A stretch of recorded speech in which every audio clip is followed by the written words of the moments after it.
Hola a tothom, anem a fer el punt 3, la desocupació i els tipus de desocupació. Recordar que una persona desocupada vol dir que té edat de treballar, que busca feina, és activa però no troba. Aquelles persones que no estan buscant feina, que no volen treballar, no valen, no són desocupades, serien inactives.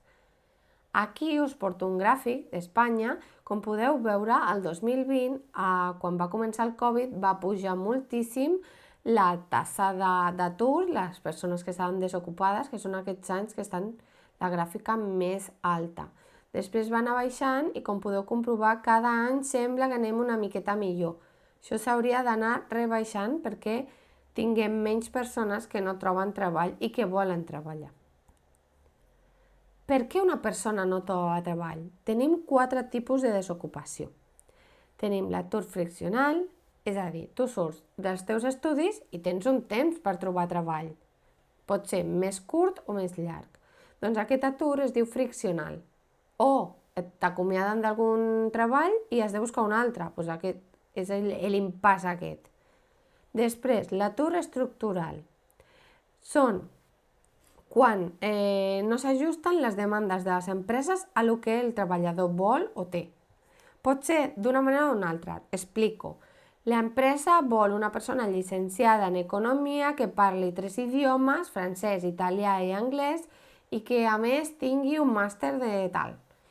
I el treballador no s'ajusta a aquesta demanda. O pot ser que tinguis una titulació i tu per aquella titulació tinguis X diners que t'han de pagar i l'empresa no et pagui aquell salari.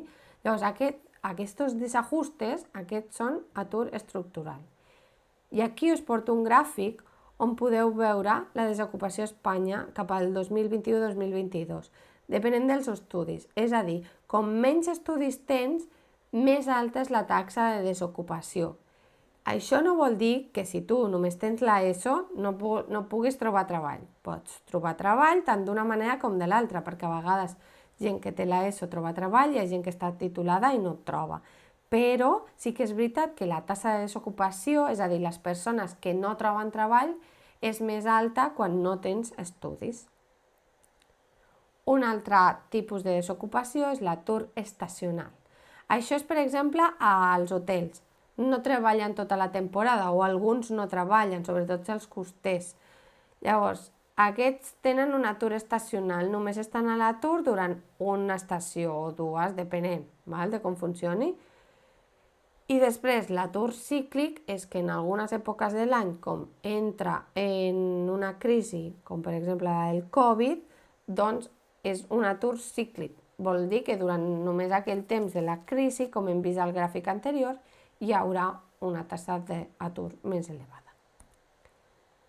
Anem a veure quins efectes té aquesta desocupació, que sembla que no, però sí que en té bastants efectes.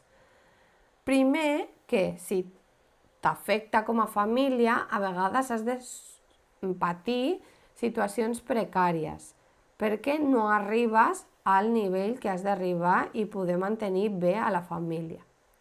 Després, econòmics, menys producció i necessitats insatisfetes, no tens tants diners i no sents que produeixes, llavors hi ha algunes necessitats que estan insatisfetes i més despesa de l'Estat i retallades, perquè clar, si nosaltres, és el que vaig dir a classe, ens aprofitem d'aquest atur, doncs hi ha més despesa de l'Estat, haurà de posar més diners dels que ingressa, dels nostres impostos, destinats a posar ajudes perquè la gent està a l'atur.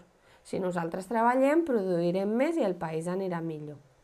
I després, als socials, a vegades, quan estàs buscant feina i no trobes i passa molt de temps, doncs què trobes? Un treballador o treballadora desanimada, discriminació de certs grups i tot això afecta socialment. Doncs fins aquí aquest apartat, espero que us hagi quedat clar. Ens veiem al següent. Adeu!